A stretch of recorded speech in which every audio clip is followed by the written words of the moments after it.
امیہ کے دور میں مسلسل 60 سال تک ممبر رسول پر جمعے کے خطبوں میں سیدنا علی کو گالیاں نکالی جاتی تھی، اور اسی کا ریونج ہے کہ شیعہ علی رافضی بن گئے. انہوں نے کہا آپ ان کو نکالتے ہم ان کو نکالیں گے. یہ بنو امیہ کی پروڈکشن ہے. وہ تو اللہ بلا کرے عمر بن عبدالعزیز 99 ہجری میں جب خلیفۃ المسلمین بنے انہوں نے یہ سارے بکواسات نکال کر ان اللہ یأمرکم بالعدل والاحسان والی آیت جمعے کے خطبے میں داخل کی، اور یہ ساری بدعت 60 سال کی 41 ہجری صلح حسن سے لے کر رضی اللہ تعالیٰ عنہ یہ 99 ہجری تک یہ تماشا لگا رہا ممبروں پر.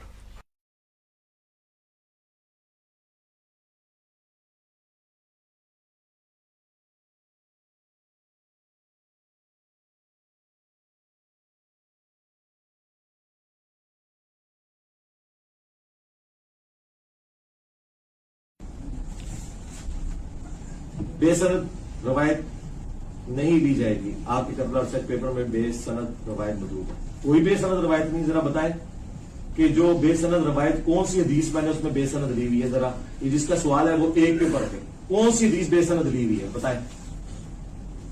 جس کا سوال ہے کوئی نہیں ہے. رہ گا جو نوٹ کے ساتھ میں نے مختلف لوگوں کے اقوال لیے ہوئے وہ نمبری میں تو نہیں ہے نہ وہ حدیث میں ہے. ہاں چونکہ وہ آپ کے اتنے بڑے ہیں کہ آپ کو حدیث سے آگے وہ محبوب ہے. جلال الدین سیوطی کا نام باپا جانی کس طرح لیتے ہیں؟ 72 دفعہ سر کی آنکھوں سے حضور کو دیکھا.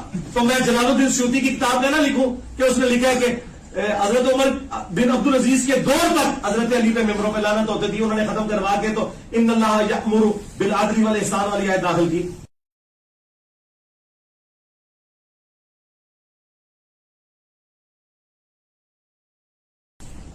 جن لوگوں کو تم اللہ رسول سے بھی بڑا مانتے ہو میں ان کی کتابوں کے حوالے تمہیں نہ دوں.